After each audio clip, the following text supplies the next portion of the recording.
He slammed the door behind him, boots scraping wood. I told you not to touch that room. Her hands rested on the edge of the hallway, still intense. I didn't. Your kids did. He froze mid-step. I don't have kids. She didn't move. Muddy footprints led from the hallway to the kitchen. He blinked, hard. The smell of wet earth hung in the air, sharp and accusing. She said nothing, only looked at him with wide, unreadable eyes. Her hands trembled at her sides. He noticed it now. Who's here? Her voice was low, careful. They shouldn't be here. But they are. He swallowed, throat dry. He wanted to walk past her, to ignore it, but something inside him said he couldn't. Not yet. His boots clicked against the floor as he moved closer, slow, deliberate, and she didn't step back.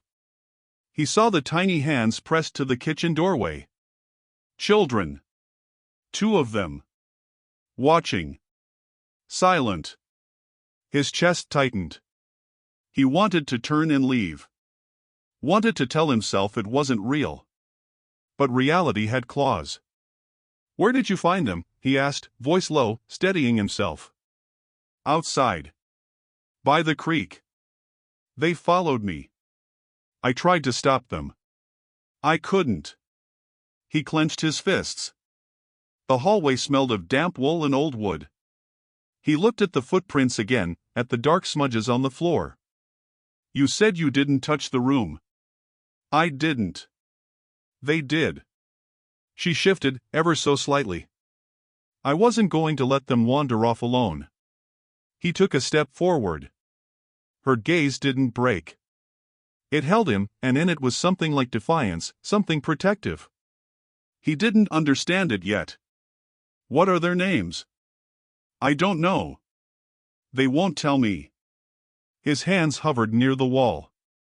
He remembered her voice from the market, from the day he paid her to clean. He remembered thinking he'd get his cabin back in order, that life could go on. Now nothing felt simple. They don't have anyone? She shook her head. No one. Not anymore. He felt the walls pressing in. The shadow seemed too thick, the cabin too small. He swallowed. Why didn't you call someone? I couldn't. Who would believe me? Her voice cracked just slightly. He wanted to tell her it didn't matter, that he'd handle it. Instead, he just said, step aside. She hesitated, hands shaking, but she moved just enough for him to step past. He caught the first full glimpse. One child had dirt-caked cheeks, hair sticking in strands. The other gripped her arm, wide-eyed. Neither spoke. He stared at them. He wanted to ask what they were doing here, how they survived alone. The silence stretched between them.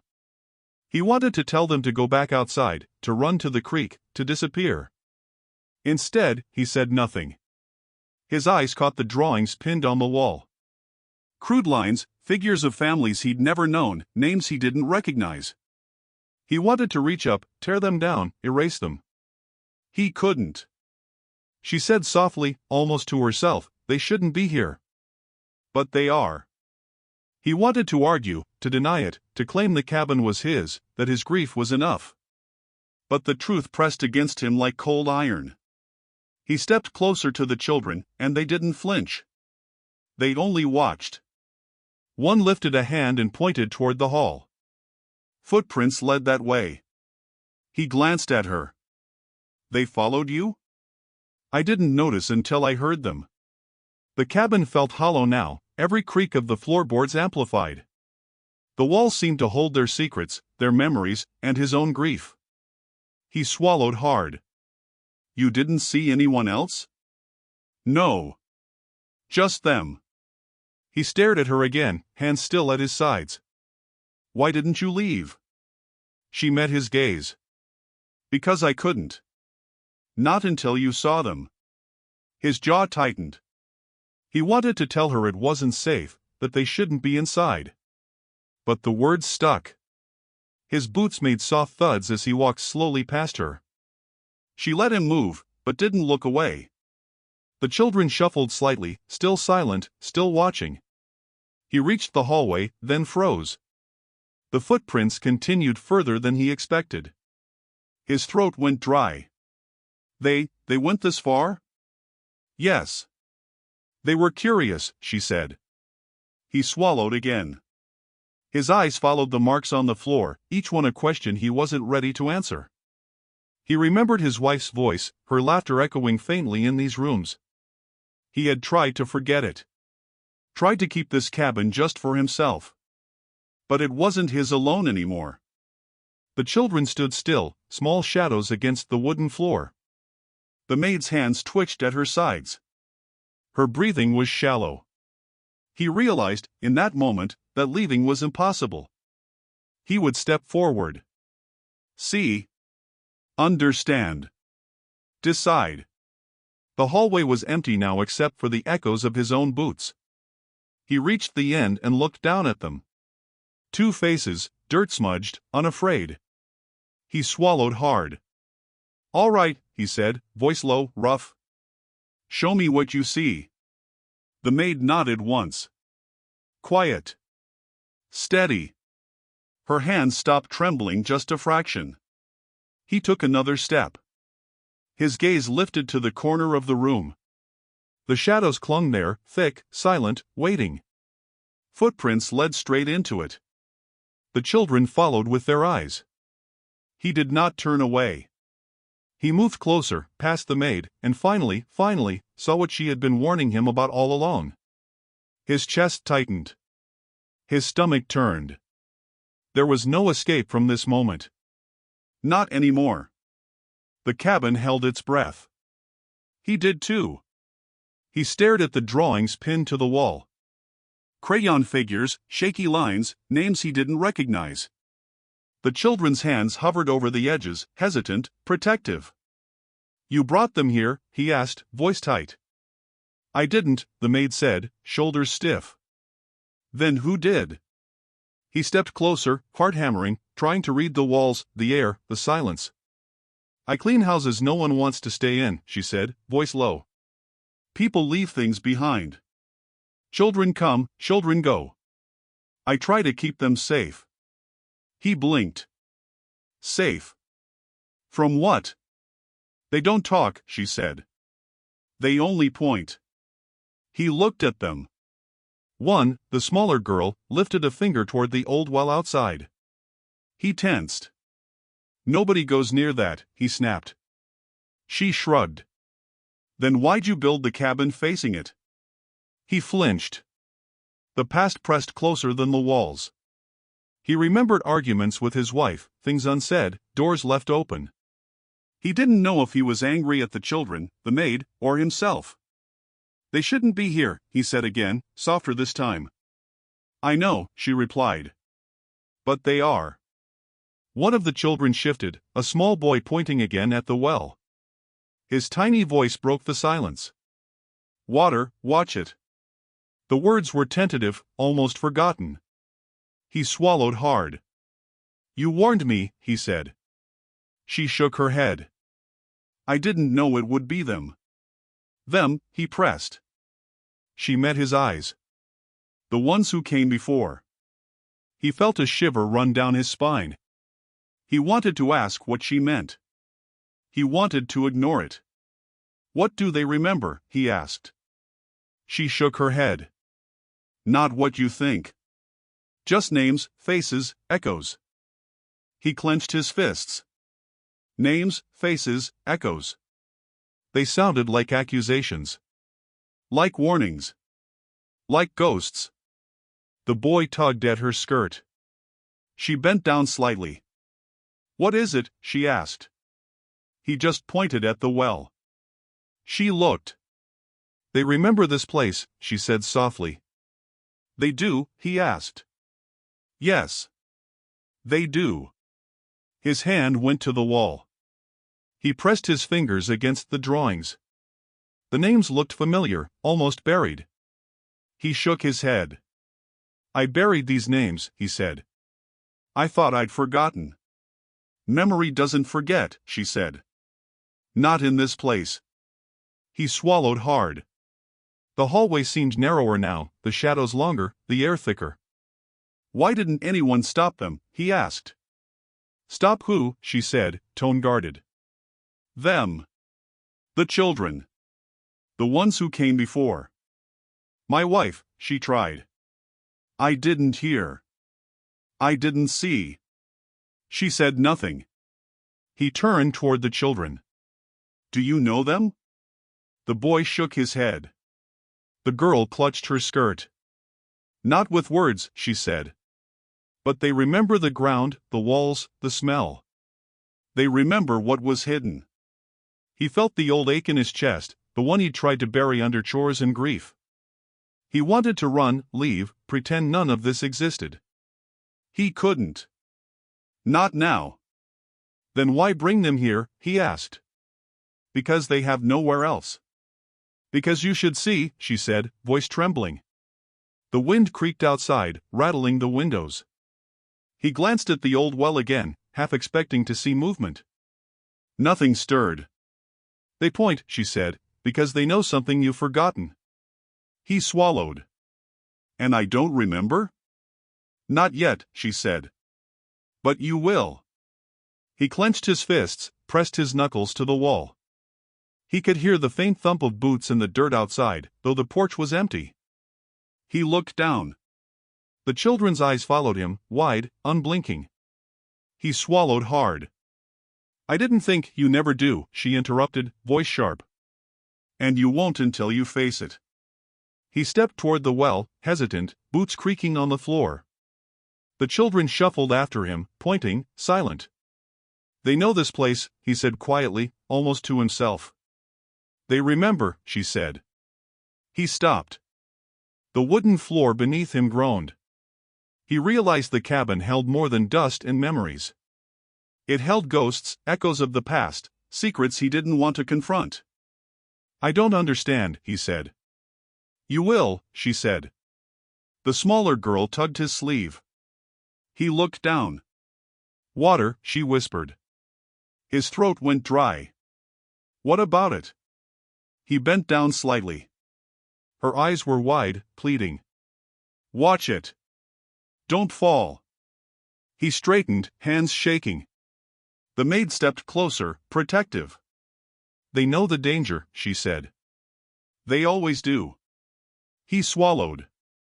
He looked at the old well again, its mouth dark, hollow, waiting. Footprints led straight from the hallway to it, muddy, small, sure.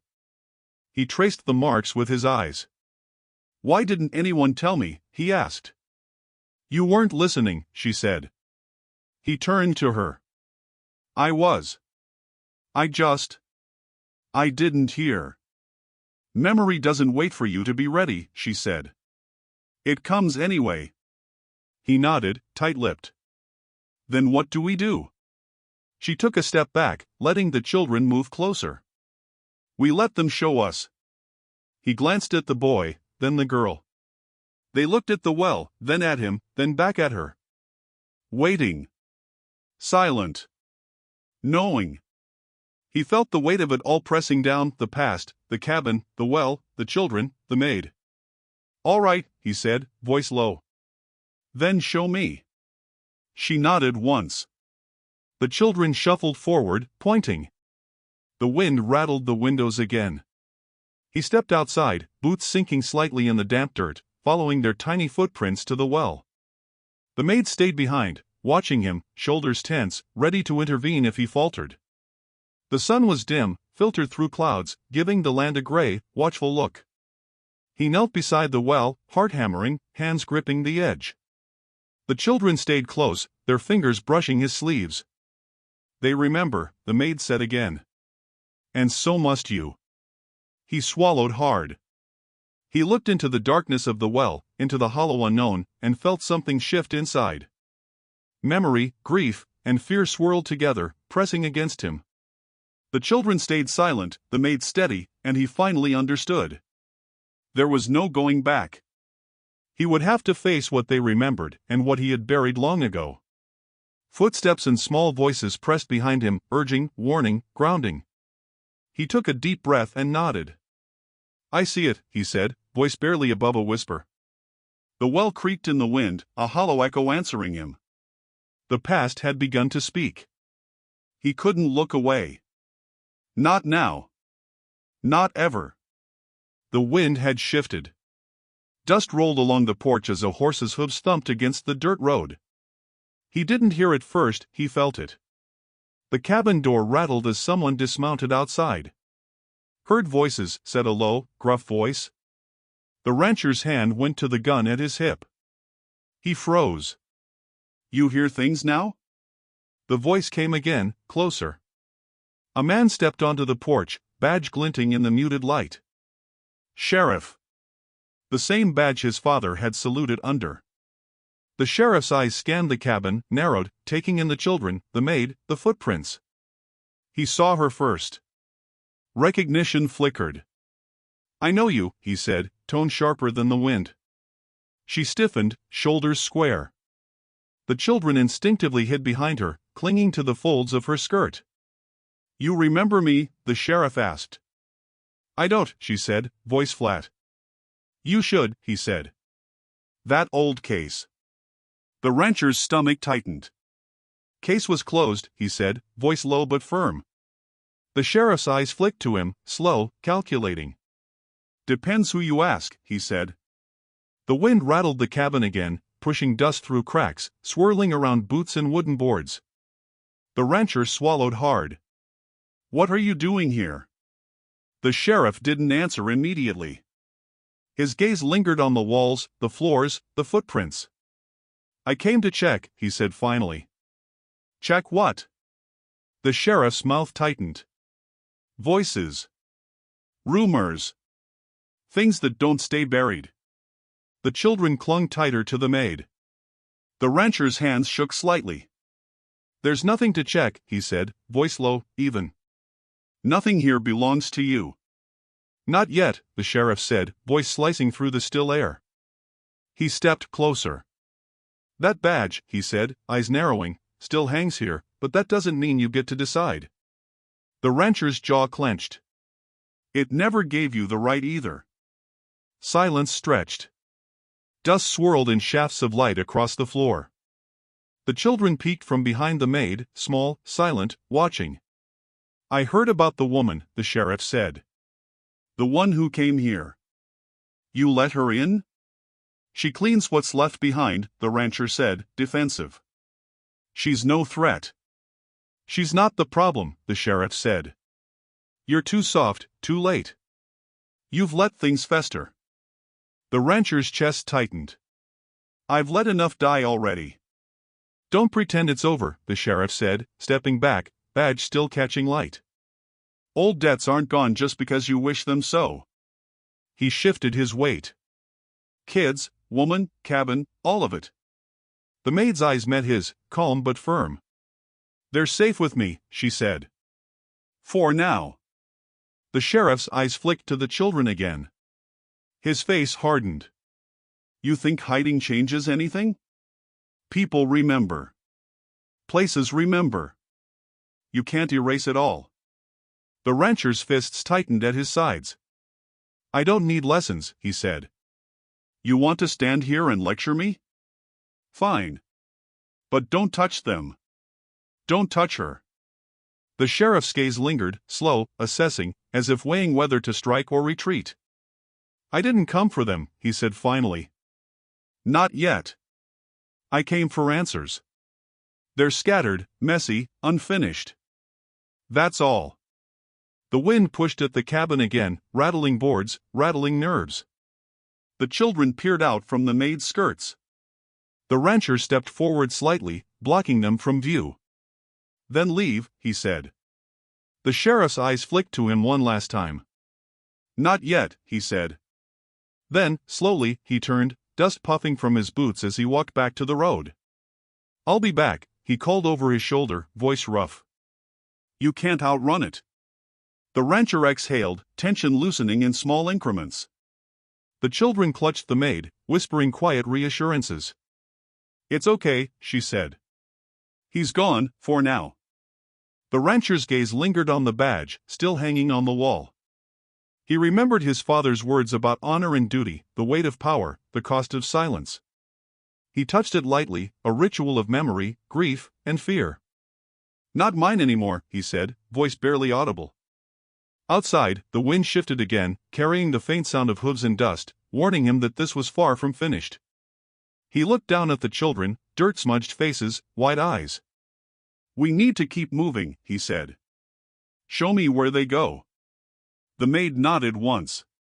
"They remember," she said. "And so must you." He exhaled again, steadying himself, the cabin quiet now except for creaking boards and distant wind. The sheriff's shadow lingered on the horizon, a reminder, a threat, a promise that power never truly leaves. He bent down slightly, motioning the children forward. They shuffled, small feet on the wooden floor. The maid followed, keeping close to both. He rose slowly, glancing once more at the badge. "I'll face it," he said, voice low, more to himself than anyone else. The wind rattled through the gaps, pushing dust and silence, history and memory into the room. He stepped outside, joining the children in Maid. The porch creaked under his weight. The dirt road stretched ahead, empty, save for fading hoofprints. He inhaled the cold, sharp air. "Keep close," he said. The maid nodded. The children clung to her skirts. "They won't let go," she whispered. He understood. The past, the badge, the cabin, the sheriff, they all had a claim. And he could no longer pretend he was free. Not here. Not now. He looked at the well beyond the trees, half-hidden, dark, hollow, waiting. Footsteps and memories pressed around him, invisible and insistent. "We go there next," he said. The maid's eyes held his gaze. "They remember," she said. And he believed her. The cabin smelled of dust and wood smoke, still swinging from the sheriff's exit. The wind rattled the loose boards. He stood in the middle of the room, hands clenched, heart hammering. She didn't look at him, only stared at the floor. "Your wife came to us once," she said quietly. He froze. "No," he said, shaking his head, voice low. "She paid in cash." "Same as you." He felt the weight of her words settle like a stone. "Why?" he asked, voice barely above a whisper. "Because she had nowhere else to speak," the maid said. "Because she needed someone to listen." He swallowed hard, jaw tight. "Listen to what?" She hesitated, then her eyes lifted to his. "Everything. Everything she couldn't tell you. Everything she was afraid of." He pressed his palms against the wall, knuckles white. "I didn't protect her," he said. The words tasted bitter in his mouth. "She didn't ask you to," she said firmly. He blinked, as if hearing it for the first time. The silence stretched, heavy and unbroken. He looked around the cabin, the worn table, the scattered chairs, the small, dirt-smudged handprints on the floor, and felt the past pressing in. He remembered laughter, fleeting and fragile, that once filled this room. Now only dust and shadow remained. "Why didn't you tell me?" he asked, voice hoarse. "I couldn't," she said. "Not then. Not safe." His chest tightened. "Safe from what?" "From them," she said. "From the ones who never wanted her to speak. From the ones who still think this land belongs to them." He swallowed hard, head spinning. "I didn't know," he admitted. I thought it was just grief, just me." She shook her head. "It was never just you. It's never just one person. It's all of us who carry it." He felt the walls close in, the floorboards pressing against his boots. "All right," he said slowly. "Then what now?" "Now," she said, stepping closer, "you listen. You remember. You decide if you act." He stared at the floor, tracing the faded scratches the marks children had left. He felt an ache that went deeper than grief, something sharp, old, impossible to ignore. "I buried it," he said. "I thought I could just forget." "Memory doesn't work that way," she said. "It waits. It comes back when you least expect it. Sometimes it brings company." The words hung in the air.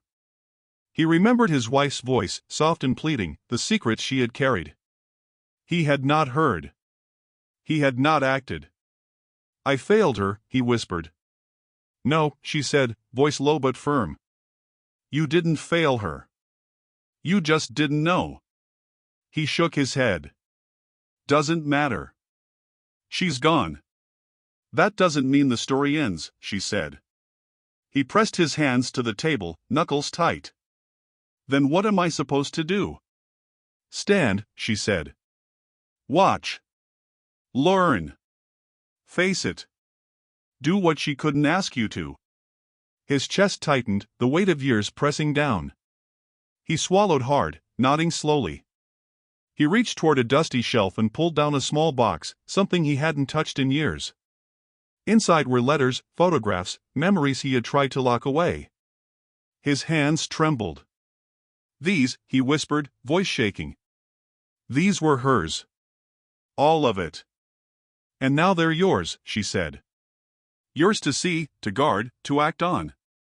He closed the box, pressing it to his chest. His eyes fell on the footprints again, faint but impossible to ignore.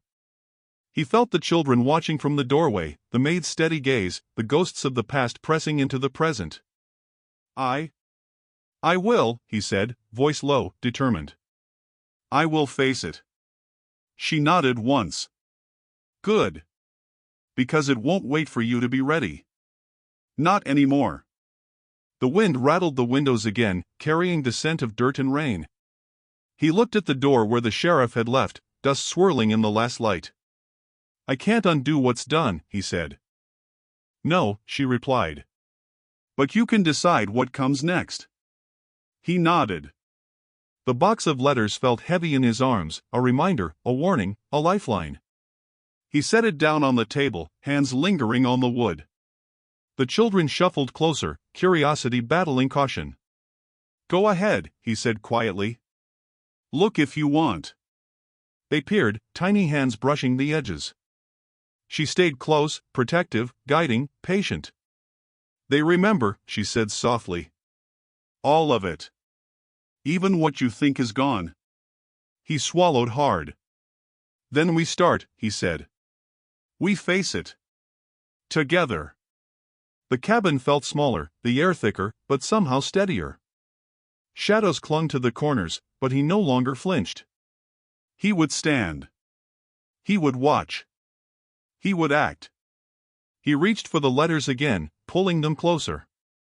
"They left so much behind," he said. I can't let it go."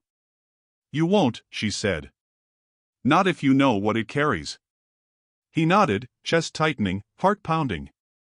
He felt the past pressing in like a tide, relentless, undeniable, and he welcomed it.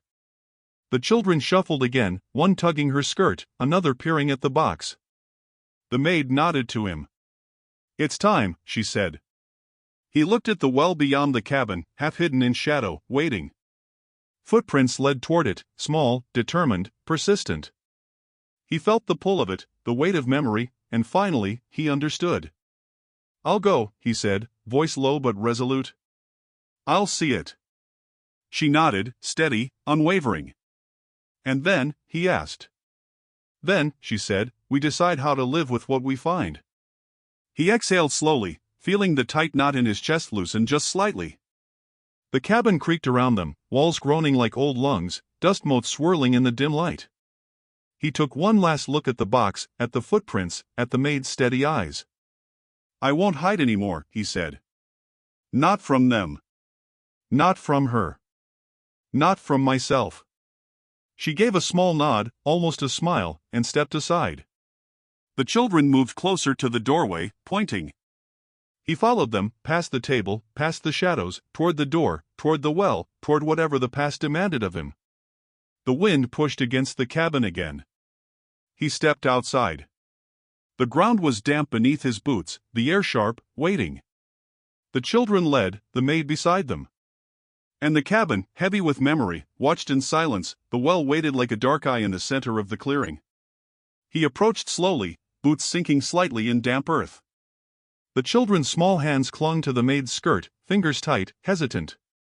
They never let go, she said softly. He glanced down at them, then back at the well. I should have sealed this long ago, he muttered. Men used to take care of problems here, he added quietly. Problems? She asked, voice taut. People who interfered. Didn't belong. Didn't obey. He swallowed hard, staring into the darkness. You knew? She asked. I suspected, he admitted, tone rough. That's the same thing, she said sharply. The boy tugged at her hand, eyes wide, pointing again at the well. The girl shivered. It's empty now, he said, almost to himself, but the words felt wrong. Silence pressed in, broken only by the wind rattling the leaves. Footsteps shifted in the dirt, small, hesitant. The children pressed closer to her, leaning into her skirts like anchors against the past. Hear that? He whispered. Hear what? She asked. A faint echo came from the well, hollow and low, like a memory waking after a long sleep. He bent forward, hands gripping the edge. Not a voice, he said. A memory. She watched him, lips pressed tight. The echo rolled again, longer, sharper. He swallowed hard, jaw tight. I don't know what to do, he admitted. You don't have to know, she said. Just feel it. Let it tell you what it wants. He hesitated, then slowly reached into his pocket and pulled out his badge, his wife's badge. Cold metal, weight familiar and impossible. It belonged to her, he said softly. It always did. The maid's eyes didn't move from him. Drop it, she said. His fingers tightened around the edges, then he let go. The badge fell into the well with a metallic clink, echoing louder than it should. The sound reverberated, filling the clearing, filling the cabin behind them, filling something deep inside him. He swallowed hard. They remember everything, he said. All of it. The maid nodded. Even what you've tried to forget. One child tilted her head, small finger tracing the edge of the well. Water, she whispered. The boy echoed softly. See it. The wind shifted again, cold and insistent, rustling leaves, rattling branches. He looked around, eyes tracing the clearing, the trees, the cabin in the distance. The past pressed close, tangible, pressing against skin and bone. I can't ignore it anymore, he said. No, she said. You can't. Not if you want to keep them safe. His chest tightened. Safe from what? From the echoes, she said, voice low. From the men who thought they could bury it. From the land that remembers. He clenched his fists. They shouldn't be here, he whispered. They are, she replied. And now you see it. Another echo rose from the well, longer this time, almost like a voice trying to speak. He pressed his hands against the cold stone, knuckles white. It knows me, he muttered. She leaned close. It remembers you, too. The children moved closer, tiny feet on damp grass, peeking over the edge. The girl whispered again. It waits. The boy nodded, wide-eyed. He felt the pull of the earth, of memory, of every wrong that had ever happened here. I won't leave it, he said, voice rough, determined. I'll face it. Then face it, she said. Her hands were steady now, resting lightly on their shoulders, guiding them without touching the past directly.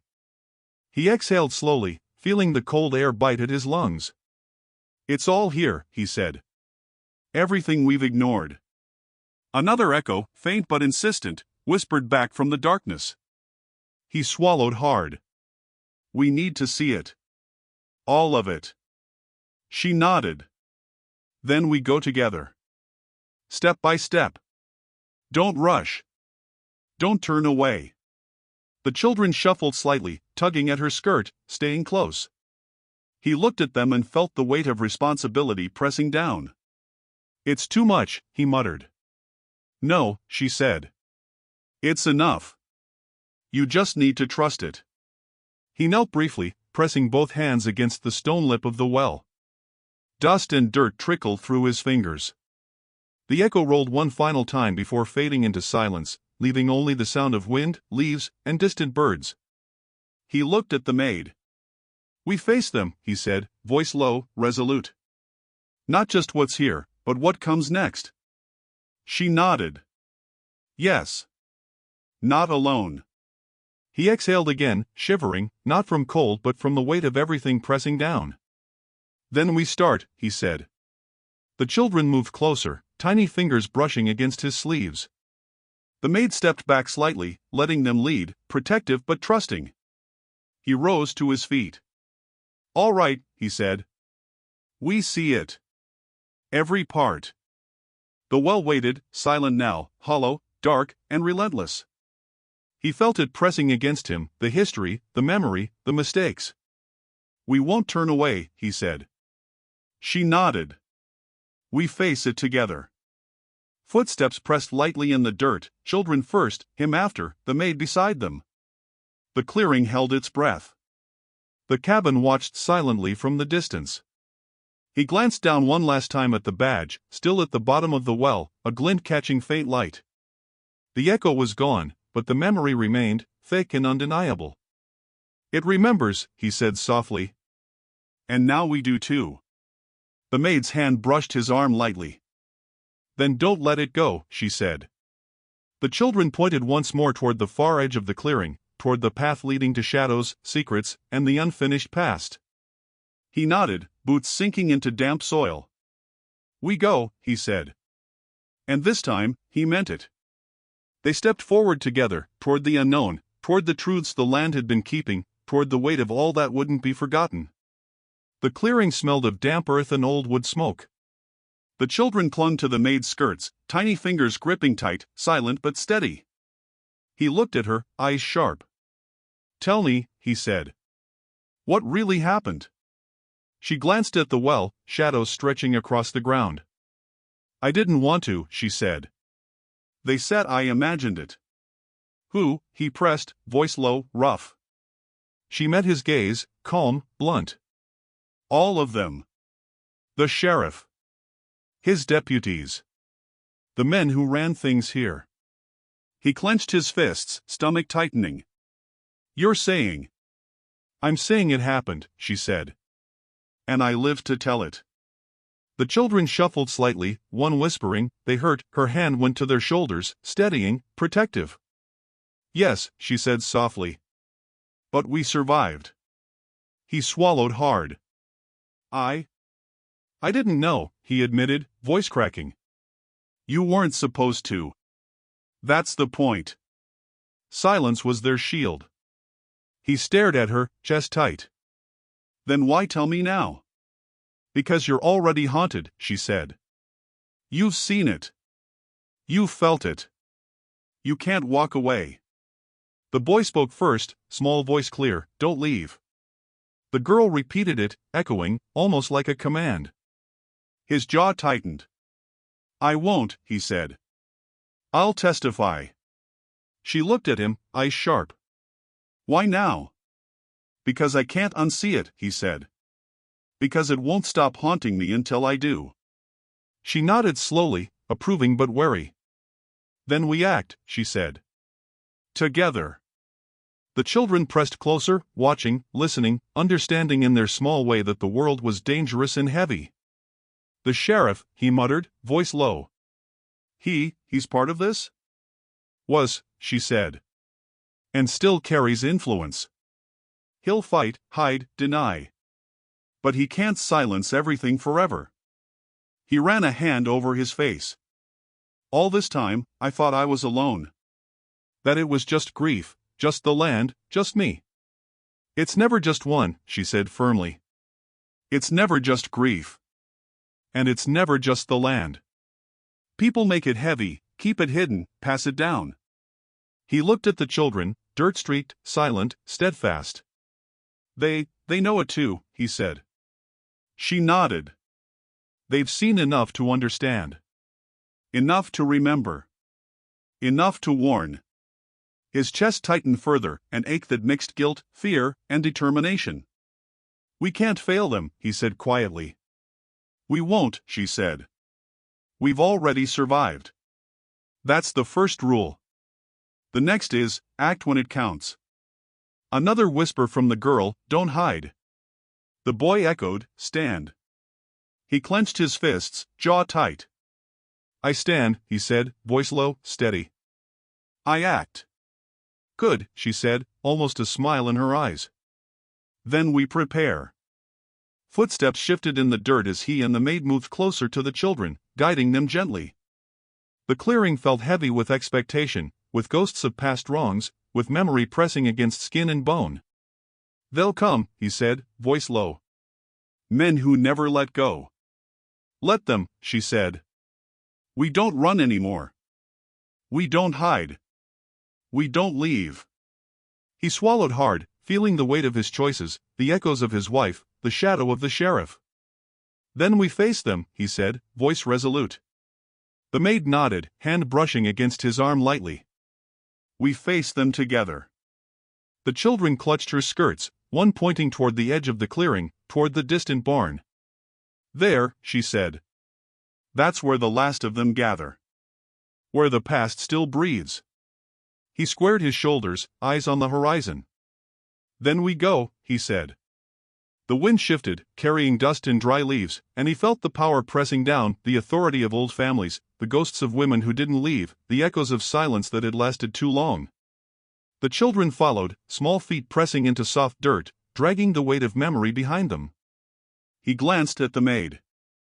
This is the line, he said. Beyond here, nothing is hidden. Nothing stays hidden forever, she said firmly. He swallowed hard, glancing at the children again. Then we cross it, he said. We face whatever comes. The air tightened, the trees leaning slightly as if watching, as if knowing the confrontation was near.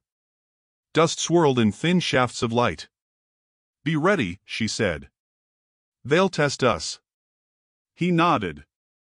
I've waited too long, he said. I won't hesitate.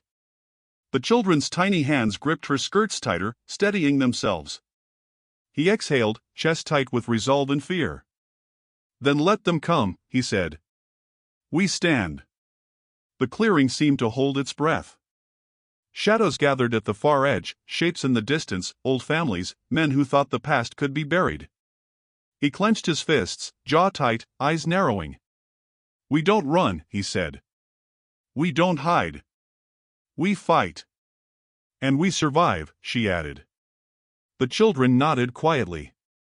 We survive, they whispered, voices small but firm. He felt something shift inside, a resolve hard as stone.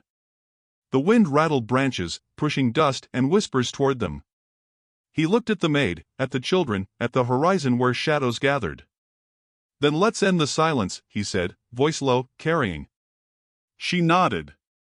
Yes. Let's end it. He exhaled, boots pressing into dirt, chest tightening, spine straightening. The past had returned. The sheriff's crimes, the land's memory, the children's fear, they all pressed together. And for the first time, he felt ready. To face it. To act. To stand. Smoke curled over the far edge of the clearing before anyone spoke. Shadows moved near the barn, quiet but deliberate. He squinted, chest tight. They're here, he said. Old families. Men who think the land belongs to them. The maid's hand went to the children, steadying them. Stay close, she said. One of the children tugged at her skirt. We fight, he asked, voice low, tense. Not yet, she said. We show we won't run. The first man stepped forward, hat low, boots scuffing dirt. You're stirring dirt, he said, voice rough, casual threat. It was never buried deep, the rancher shot back, fists tight. You never buried it, the man said, jaw tight. Another stepped closer, shadow blending with the first. You don't belong here, he said. This land, this cabin, it's ours. He swallowed, voice rough. It never was. Not when it silenced everything. The men hesitated, glances exchanged, unease flickering. Smoke rose from near the barn suddenly, thin, then thick. Fire licked the edges of hay bales, catching the wind. He moved instinctively, stepping in front of the maid and the children. Back, he shouted, voice booming. I said back. One of the men hesitated. The other sneered. You can't protect them, he said. We've done it before. He clenched his fists. Not this time. Not ever again. Sparks flew near the wood stacks, wind carrying embers toward the cabin. The maid tugged at the children, moving them behind him. We're not afraid, he said. Say their names, he yelled, voice cracking. He shouted names he had never thought to speak aloud, the ones who had been hurt, the ones who had vanished, the ones the land remembered. Silence stretched for a heartbeat, then a ripple of unease ran through the men. Some backed away, eyes wide, recognizing the weight in his words. One man didn't. He advanced, hands on the brim of his hat, shadow falling across the clearing. Fire crackled, snapping dry wood. The wind carried it toward them, and he felt the heat brush his face. Step closer, he said, voice low but steady. Try me. Try all of us. The maid's hand rested lightly on his shoulder. Remember, she said. We survive. Together. He exhaled, chest tight, eyes on the advancing figure. I won't let you, he said. The embers swirled higher. Smoke pressed against the clearing. The men shifted, tension snapping like a wire. One barked orders, others hesitated. The children clutched the maid's skirts, their wide eyes steady on him. He felt the weight of every wrong, every silence, every memory pressing down. Back, he shouted again. Back or you'll learn what the past remembers. The man at the front faltered, voice tight. You don't know what you're doing, he said. Oh, I know, the rancher said. I know exactly. Fire hissed as it climbed higher. Sparks leapt from the barn roof, rolling toward dry grass. The men exchanged uneasy glances. Some shifted backward. One stayed, lips tight, eyes hard. He stared, chest heaving, sun glinting off the edges of the barn in the rising smoke. Enough, he said, voice booming. Leave. Now. Or this story ends with you remembering why you feared silence broken. The remaining men hesitated, then slowly turned, boots kicking up dust. Smoke trailed behind them, curling into the clearing, leaving embers behind. The barn crackled faintly, heat licking at edges, but no one moved closer. He turned to the maid, hands still shaking, chest tight. You okay? She asked. I am, he said. For now. The children peeked out from behind her, curious, unafraid. It's over, the girl asked. For now, he said, eyes scanning the clearing, the remaining smoke, the path leading to the cabin. They'll be back, the maid said softly. But we're ready. He swallowed hard. We've waited too long, he said. We won't run anymore. Sparks drifted across the dirt, smoke curling in lazy trails. He clenched his fists, jaw tight, ice hard. We stand, he said. The maid nodded, guiding the children closer to the cabin. And survive, she added. They moved slowly, carefully, boots crunching against dirt, dust settling around them.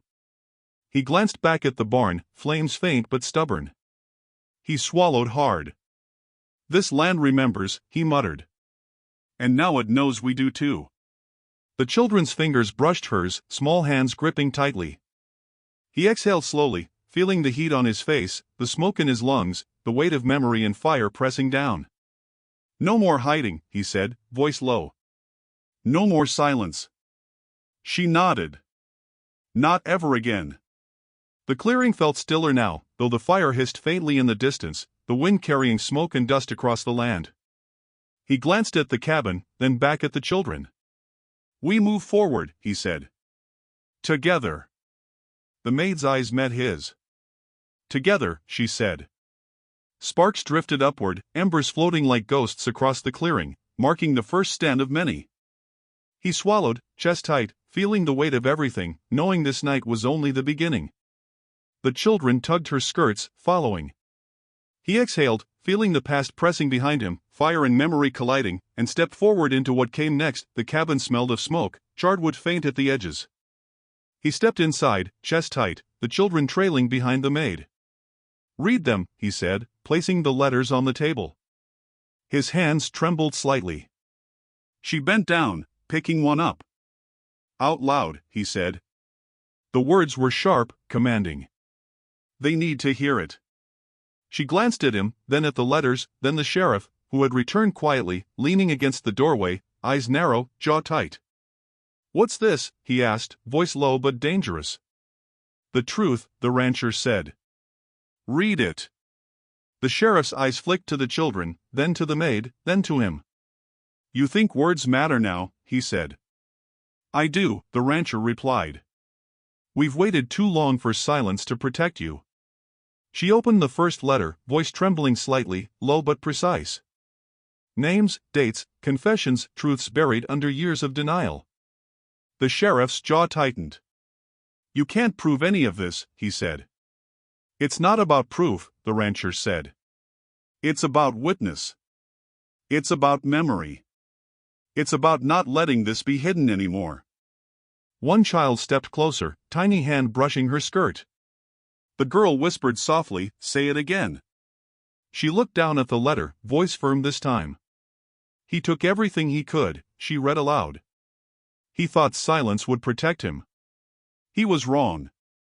The sheriff's eyes flicked to her, disbelief cracking his calm. He stepped forward. "You can't do this," he said. "I can," she said. "And we will." The boy echoed, quiet but firm, "Say it again." She repeated the words, slower this time, letting them settle, letting the weight press down. The letters spilled their stories, names, deeds, secrets long hidden. The sheriff's hands trembled slightly.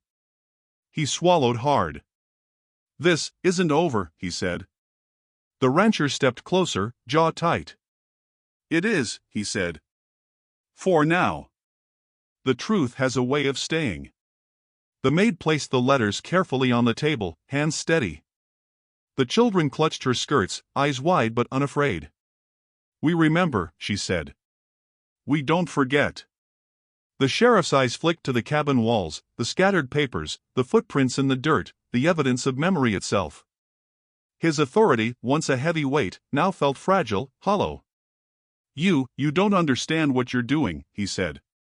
"I understand more than you ever did," the rancher said.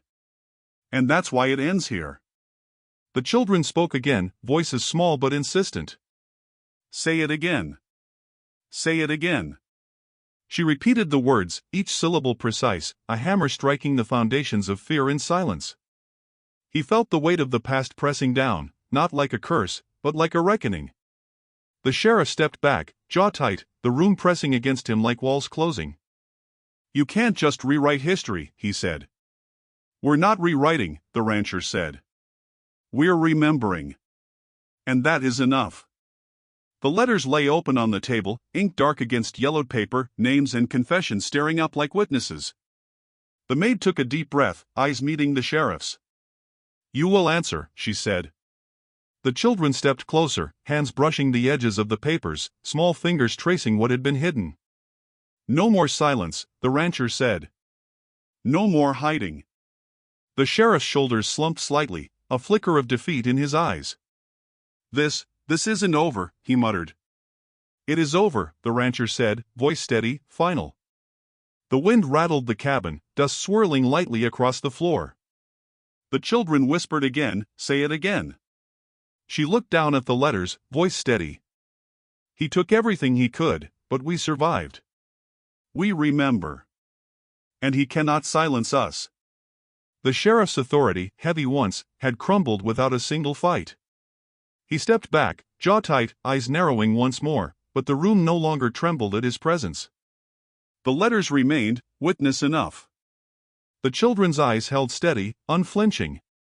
"We remember," the maid said again, voice soft but resolute. "We will not forget." The rancher exhaled, chest tight but lighter somehow. Memory had become both weapon and shield. The sheriff lingered, quiet now, dust motes drifting in the light, unsure how to reclaim control. "This changes nothing," he said finally, voice low. "It changes everything," the rancher replied. The children repeated softly, "Say it again." She did. And this time, the sound settled over them like a promise, quiet, heavy, undeniable. The sheriff stepped back toward the door, shoulders tight, eyes still, finally silent.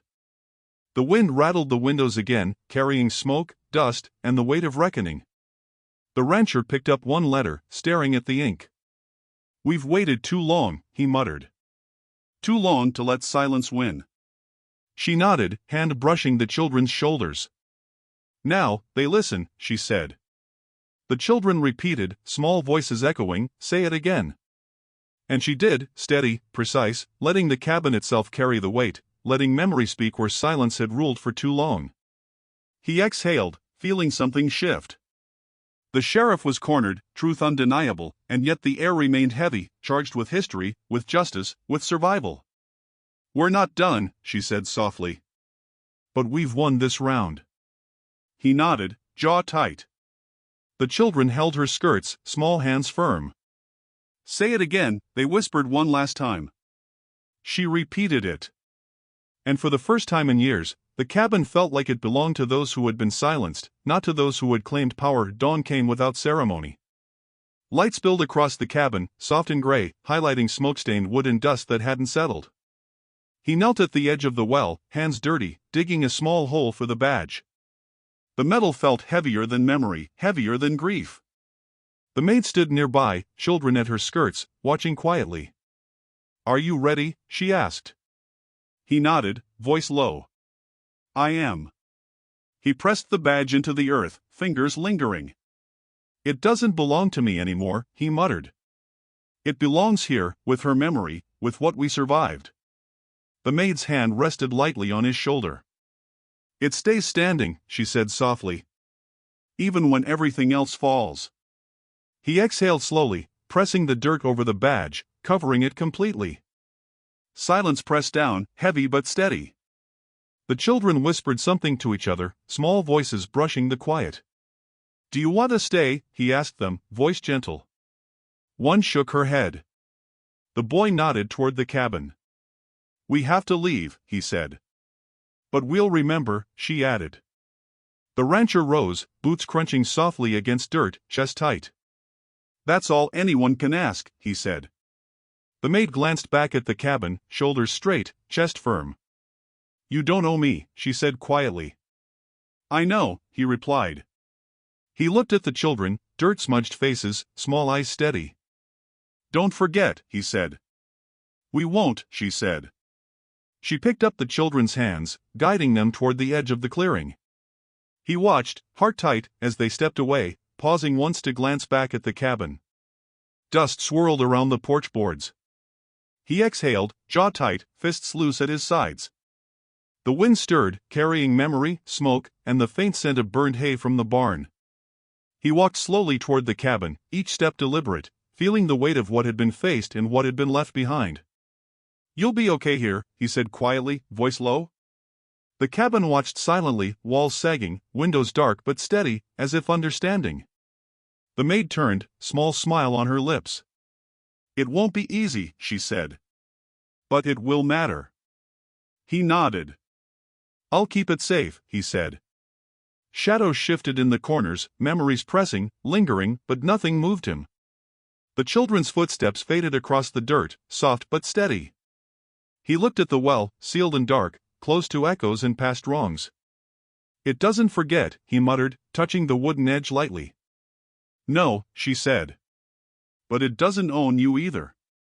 He exhaled, chest loosening just slightly. Dust swirled in the morning light, settling around footprints, around walls, around what remained standing. He moved to the table, brushing away scattered letters, leaving only what mattered. The cabin felt empty, but not silent. Memory lingered, weight pressing lightly, watching, steady. He glanced out the window at the horizon, gray and pale, stretching endlessly. "It's still ours," he said quietly.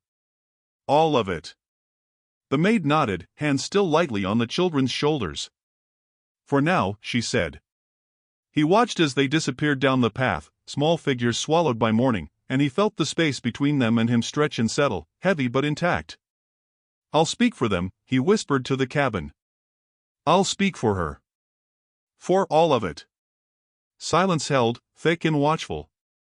Dust stirred in the air, carried by the faint wind, lifting and settling again. He exhaled, walking slowly across the floorboards, eyes resting on old scratches, small handprints, the marks of memory. We face it, he muttered, voice low, steady. The cabin creaked, accepting, patient. He paused at the doorway, hands brushing the frame, looking back at the cleared land, the sealed well, the barn where fire had licked and left its mark. What stays standing, he said aloud, is what we fight for. Not what they claim. Not what they buried. The maid's voice was soft, almost behind him. And you've done that. For them. For her. For yourself. He exhaled slowly, letting the weight settle into the ground beneath him, into memory, into the walls. Dust shifted lightly across the floor. Shadows held steady. The children were gone, but their small presence lingered, protective, insistently alive in memory and spirit. He pressed a hand to the doorway, feeling the warmth of light on his skin. It's enough, he said.